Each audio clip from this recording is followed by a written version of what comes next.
Warmington resigns. Embattled Minister without portfolio in the Ministry of Economic Growth and Job Creation, Edward Warmington, has resigned from the Cabinet after vowing to limited funds and resources made available to the People's National Party PNP Council-elect in the Old Harbour South Division. Prime Minister Andrew Holness made the announcement on Thursday afternoon, noting that Warmington submitted his resignation following a meeting earlier in the day. "I thank him for his service in that capacity, and Minister Warmington expressed gratitude for the opportunity to serve," Holness said in a release from the Office of the Prime Minister. Warmington made the controversial remarks while speaking with Labourites in his St Catharines Southwest constituency, following Monday's local government elections in which the PNP Dr. Kurt Walt defeated the Jamaica ruling Labour Party JLP Lloyd Grant to win the Old Harbour South Division. He was criticizing Labourites who he alleged sold their vote to the PNP, spoiling the JLP's perfect record in the constituency. The JLP retained 3 of the 4 divisions in the St. Catharines Southwest on Monday. Lloyd got 1,668 votes, enough to win more than he got in the last election, but these Labourites, let him down, but me in charge yeso, Warmington said to enthusiastic shouts of shower and cheers. "I am the Minister of Works and the Member of Parliament, and no PNP council going to spend my money," he vowed to even more vigorous cheers.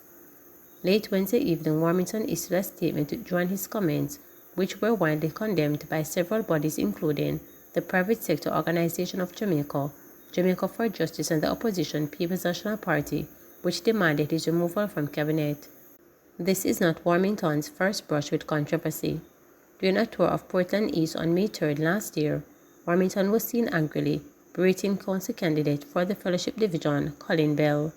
Warmington reportedly told Bell that he will not be conducting a tour with council caretaker regardless of their party affiliation.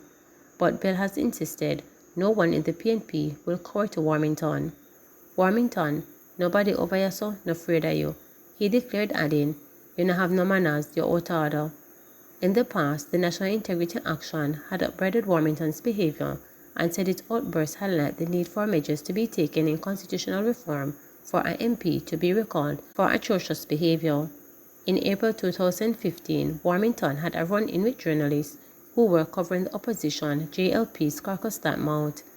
Warmington, who verbally abused journalists and photographers, tried to take his picture, had attributed his action to the effects of medication. The MP, who also pushed the camera off the photojournalist from the cleaner company, had said he regretted his actions. "I was in a very aggressive state because the machine causes a lot of pain. I apologize to her and to you all most sincerely. I don't usually apologize for anything, but I believe I need to. Where she is concerned, I don't give interviews to the press, but I'm prepared to make up for it with an interview and photograph anytime she wants. I apologize most sincerely," he said at the time. In January 2016, 2 PNP groups started an online petition for the suspension of Warmington for calling government MP Lisa Hanna a Jezebel. Jamaicans for Justice has welcomed the resignation of Minister of Works Edward Warmington. We hope that our leaders act in a manner that doesn't rely on public outcry and demand to act. And we hope that going forward, the Prime Minister will treat matters such as these with the level of alacrity that is needed. But again, welcome news, and we trust that Minister Warmington will do some introspection and realize that he has done his time. And we hope that for the general election that is due September 2025, we will not see Minister Warmington, former Minister Warmington, offering himself for public service, because again, the country demands more. And while the Prime Minister can only act in removing Mr. Warmington as the cabinet minister, we hope that Mr. Warmington would offer his resignation to the people of Jamaica. And if he does not, we trust that the Jamaica Labour Party would certainly not put him on any ticket in the future should he decide to run again. Meadows removed as PNP candidate for North Trelawney after endorsing choppers. Just hours after a video of Dennis Meadows' endorsed scamming went viral on social media, the president of the People's National Party PNP, Mark Golden, has announced that Meadows have been removed as the party's provisional candidate for North Trelawney. In a release on Thursday, Golden said that Meadows' continuation as a candidate is untenable in the light of his erroneous remarks on the platform, given that scamming is one of Jamaica's most serious national security challenges. Meadows had stated that he had no problem with choppers in Jamaica. A chopper refers to a person involved in scamming activities. Let me tell you straight up, me can speak openly. I have no problem with a man if he want chop, because them chop us during slavery, so nothing wrong if them chop them back, he said. My only problem with chopping is that when you bingo and when you score, use the money wisely, Meadows stated in the video. It also Meadows Golden stated that Jamaica can no longer tolerate unprincipled leaders. Let this president be a warning to all who serve in the PNP under my leadership.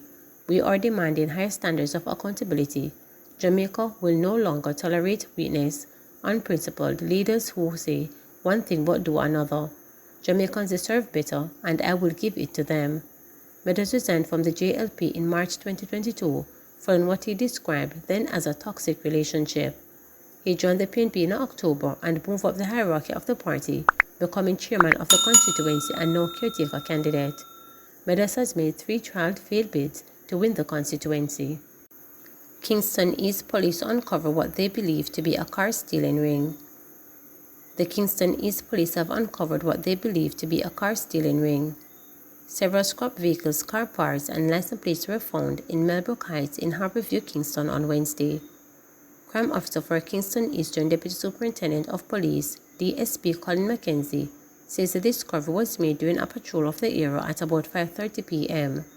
He is urging persons who believe that their vehicles were stolen and brought to the site to contact the police. They discovered quite a number of motor vehicle parts, mechanical parts, as also a quantity of license plates numbering about 15. So far, preliminary investigation has revealed that these motor vehicles are suspected to be stolen from Steertown, Portmore, Duane Park, and some other areas in the corporate area. We are seeking the public's assistance in identifying some of these plates, as also the motor vehicle. We want to urge the citizens to cooperate as best as possible, as this, we believe, is a stolen motor car ring.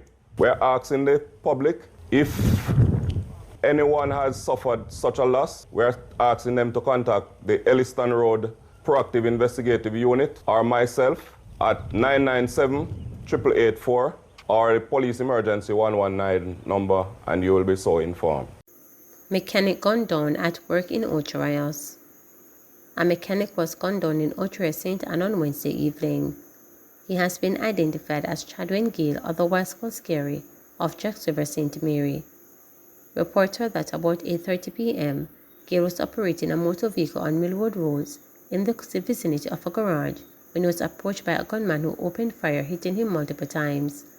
Gale was taken to the St. Anne's Bay Hospital where he was pronounced dead. The St. Anne police are appealing to anyone with information that can assist with the investigation to contact them. At least 10 murders have been recorded in St. Anne since the start of the year. 15-year-old among 4 arrested for setting fire to SDA Church in St. Anne. A 15-year-old boy is among 4 males arrested for allegedly setting fire to the Exchange Seventh-day Adventist Church in St. Anne on Monday. Head of the St. Anne Police Senior Superintendent Dwight Powell said the other males are 2 19-year-olds and a 21-year-old. According to the police chief, the males reportedly stole several items from the church and then set the fire to sections of the building. The fire brigade and the police were alerted to the scene. SSP Powell said after following cooling down operations, the suspects were accosted by lawmen. Charges are to be laid pending further investigation. JLP flips Mount Industry to Sweeps Divisions in St. Catherine Northeast. The governing Jamaica Labour Party has won all 3 divisions in the St. Catherine Northeast constituency, which is held by the party's Kenrenis Morrison.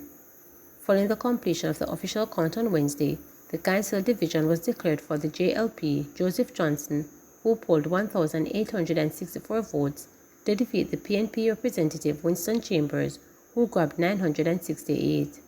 Chambers is a former JLP councillor who switched allegiance to the PNP.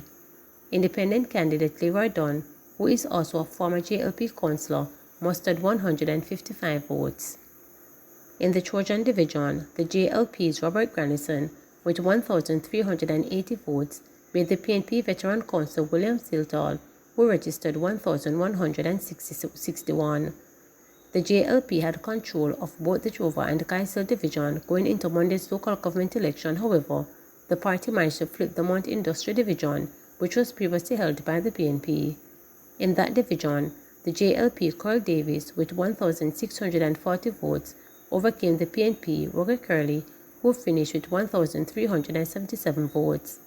St. Catherine Northeastern is traditionally considered a battleground seat in general elections. PNP elated at taking control of St. Mary. After 2 days of tense waiting, the Electoral Office of Jamaica on Wednesday declared that the PNP has won the majority of the seats in the St. Mary Municipal Corporation. Before Monday's vote, the PNP held only 3 seats. On Wednesday, they added 4 more, including 1 female among the first-time winners. In a close race, the final tally indicated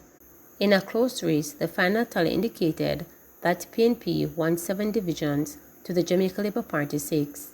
One of the biggest upsets was in the Gale division, which the JLP had held for more than 20 years. The PNP, Giovanni Byfield, unseated the former Deputy Mayor Jason James by 47 votes. In the Boscobel division, the PNP's Fitzroy Williams regained the seat he had lost to Leroy Swell in 2016, while over in the Rockabessa division, where it was a battle for the teachers, the PNP Raymond Big House Henry defeated the JLP Sheldon Kidd. In the Port Murray division, the lone female winner for the PNP, Corinne MacDonald, won comfortably as she defeated the JLP's Jermaine Smiley by 111 votes. Everton Garv retained the Islington division, which he had indicated during the campaign he was hoping to win in honor of his childhood friend, Linton Dixon, who died in March. Garvey bested Dixon Lexi by 87 votes. He is one of the 4 victors who are newcomers to the municipal corporation. Former Mayor Levon Freeman of the Belfield Division and Paul Fleece of the Highgate Division maintained their seats for the PNP. The 6 seats retained by the JLP are the Anatole Bay Division, held by Hugh Bryan, Lenford Dunvers in Castleton, Richard Query Richmond, Doreen Hutchinson of the Cameron Hill Division, Mitzi Hudson of Hampstead. The only newcomer for the JLP is Moulton of the Retreat Division. Women's Center of Jamaica Foundation to establish Center for Teenage Mothers in St. Catherine. A Women's Center of Jamaica's Foundation facility for teenage mothers is to be established in St. Catherine. Minister of Culture, Gender, Entertainment and Sport Oliver Grange, who made the announcement, said the center's establishment in the parish is critical, as the foundation continues work to ensure that young women in that part of the island are able to access its services. St. Catherine is one of the fast-growing parishes in relation to the population in Jamaica and will be establishing the center to treat with the needs of our teenage mothers, Grange stated. She was speaking during Thursday's handover ceremony for a wellness bench donated by the Minister of Health and Wellness to the WCJF. The presentation was made at the Foundation's office in Kingston. Grange said the WCJF has been effective in its mandate to assist teenage mothers in achieving their academic goals and empowering them to make wise choices for the future. For the last decade, the rate of repeated pregnancy remains low, just below 2%. It means that the center is doing something good, she noted. The foundation is currently providing assistance to some 500 adolescent mothers across the island. This center is among the most important organizations in Jamaica, operating in the interest of our young women, in particular, a number of our young women whose advantages were paused by teenage pregnancy. We are proud to this record of assistance by the center, which has resulted in successful young women, Minister Green stated. One of the foundation's priority engagements, the Program for Adolescent Mothers, is aimed at assisting pregnant girls 17 and under to continue their secondary education. Under the program, girls who have dropped out of school due to pregnancy are allowed to continue their education at the nearest WCJF centers for at least 1 term and are subsequently returned to the formal school system after the birth of their babies. Please remember to subscribe, like, share, and click the notification bell for daily updates.